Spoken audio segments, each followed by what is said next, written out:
أن جاءه الأعمى.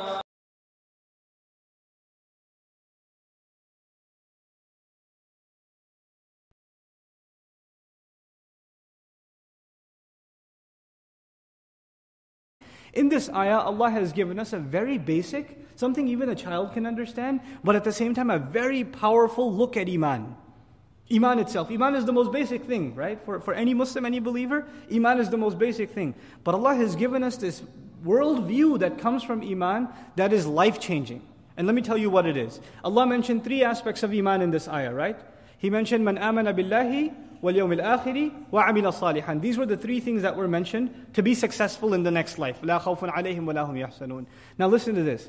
Allah Azza wa Jal before this ayah mentioned such terrible crimes that Bani Israel committed. We've been reading about them. And now He says the first Iman was Iman in Allah. A necessary consequence of believing in Allah is that you will definitely believe in the next life. It's a consequence of believing in Allah. If you don't believe in Allah, then it's very difficult for you to accept that there is a life after this one. But if you believe in Allah, a logical consequence of that is the afterlife. How so? If you believe in Allah, don't you and I believe everything He does is perfect? Flawless, right? If there is a God, you're talking to an agnostic or a philosopher, an atheist. If there is a God, if there was one, He'd be perfect in every way. Yes, agreed. So if He does anything less than perfect, He can't be God anymore.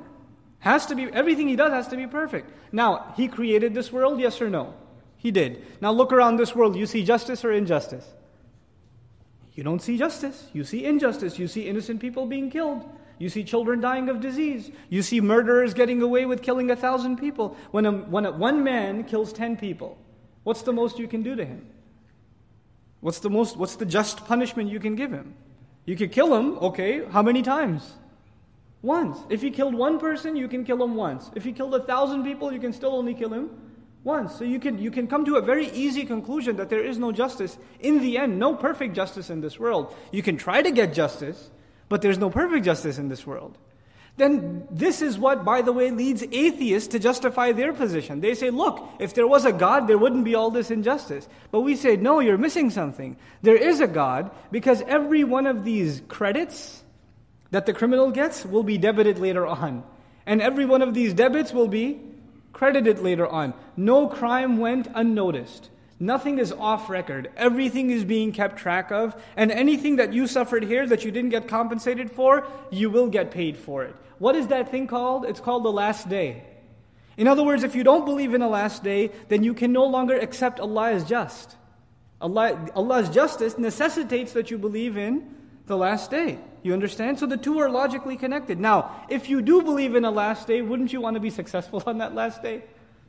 And you've accepted that on that last day you will be judged by Allah. So wouldn't you want to act righteously? Right? So first came the belief in Allah. A logical consequence of that is believing in the last day. And if you've come to the realization that there is a last day, then what are you going to fix? Your deeds. Such a powerful reality captured in just three phrases. Man amana billahi wal yawmil akhiri wa amila salihan. And this is the mentality of the believer inside these words. And all of this is connected. Now the reverse of this is also true. If you don't see yourself doing a lot of good deeds, what's weak? Belief in the akhirah is weak. I'm not so sure if I'm going to get rewarded all that much for what I'm doing, so it's not worth my time to do. There are other things that are taking my time because obviously I'm convinced that's a better use of my time.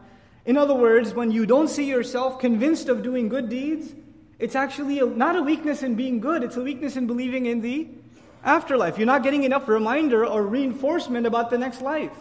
But if the belief in the next life is weak, what does that lead to? Belief in Allah being weak. The remembrance of Allah being unnecessary. You see how it reverses? So good deeds, the more you do them, the more it fortifies your belief in the next life. And the more you fortify your belief in the next life, the more your expectation from Allah increases. Your belief in Allah increases. And the reverse is also true. So this amazing formula has been given that has been timeless.